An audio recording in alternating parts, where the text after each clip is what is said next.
ভাল কোৱালিটিৰ হয় মছলাবিলাক, দামটো মানে কম ৰেঞ্জৰ হয়। তো আপোনালোকে আহিলে ইয়াৰ পৰা লৈ যাব, ফল মাৰ্কেটটোৰ কাষতে পাব। Hello' guys, welcome back to my YouTube channel. প্ৰথমতে তেলটো ভৰাই লওঁ, তাৰে পিছত কৈ আছোঁ আপোনালোক ক'ত যাওঁ। বেছি তেল নভৰাই 100 টকাৰে তেল ভৰাম, হয়নে? পইচা পাতি নাই আৰু কি কৰিম ন। গৰমৰ তাৰমানে একদম কটি ফাটা গৰম দিছে। গৰম মানে একদম নকবি আৰু, একদম পুৰা একদম গৰম, আৰু এনেকুৱা গৰম তাৰমানে পাৱাই নাই, বহুত গৰম দিছে। আৰু মই এতিয়া যাই আছোঁ বিৰিয়ানীৰ কাৰণে মছলা আনিব গুৱাহাটীত, আৰু কিছুমান শ্বপিং কৰিম।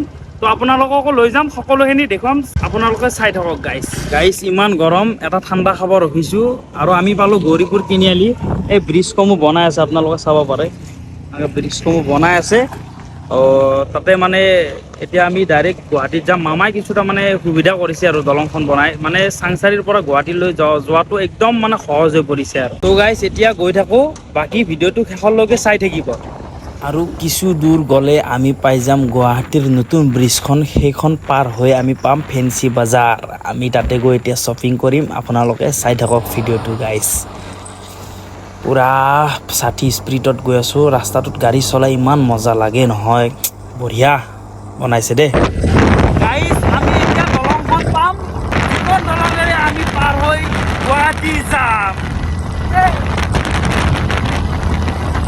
এই গৰমত ধূলিৰ কাৰণে বাচিবলৈ, আৰু গৰমৰ কাৰণে বাচিবৰ কাৰণে হেলমেটটো লগাইছোঁ, নহ'লে মই হেলমেট নলগাওঁৱে গাইছ। ব্ৰিজখনত নৰখাকৈ থাকিব নোৱাৰি, তথাপিও আজি ব্ৰিজখনত ৰখি ইমান এটা ভাল লগা নাই, কাৰণ আপোনালোকে গম পাইছে ভাইৰেল হৈ থকা এই যে ব্ৰিজৰ ওপৰত বাৰ্থডে চেলিব্ৰেশ্যন কৰিছিল, তাৰ কাৰণে তিনিমাহ যে জেল দিলে। তো সেই কেছটোলৈকে মানে মানুহে ভয় কৰিছে যে ইয়াতে আহি কেনে, তো সেনেকুৱা আৰু গাইছ।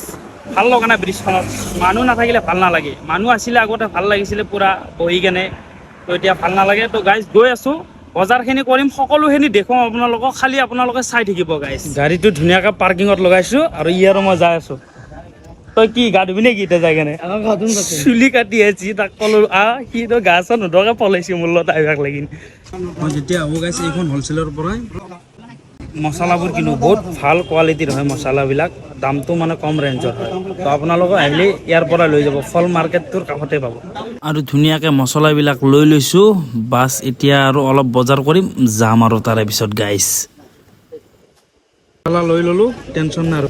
তিৰিৰ কাৰণে মেক্সি, বিয়া পাতি বহুত জ্বালা হৈছে গাইছ। এনে কোৱা নাই, গছ থাকিলেহে মানুহ থাকিব। ইমান ৰ'দত ঘূৰি ঘূৰি এই ছায়াত জিৰাইছোঁ নে কি? গছ থাকিলেহে মানুহ থাকিব দে ভাই।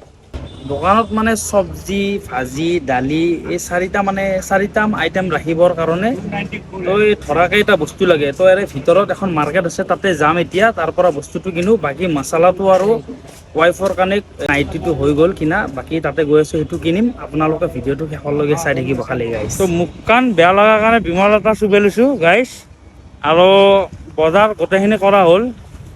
বাকী আৰু ভাবিছোঁ আপোনালোকক আহিছোঁ এতিয়া বীৰ লাচিত বৰফুকনক দেখুৱাওঁ।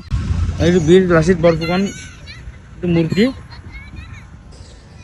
গাইছ। মই এটা কথা ভাবিছোঁ, ইয়াৰে কাষত যদি আমাৰ সকলোৰে মৰমৰ জুবিন দাৰ এটা যদি মূৰ্তি যদি তাতে দিব পৰা যায়, মূৰ্তি যদি তাত থোৱা হয়, কেনেকুৱা লাগিব আপোনালোকে কমেণ্ট কৰি জনাব। তো আজিৰ ভ্লগটো এইখিনিয়ে, নেক্সট ভ্লগত লগ পাম। জয় জুবিন দা, বাই বাই গাইছ।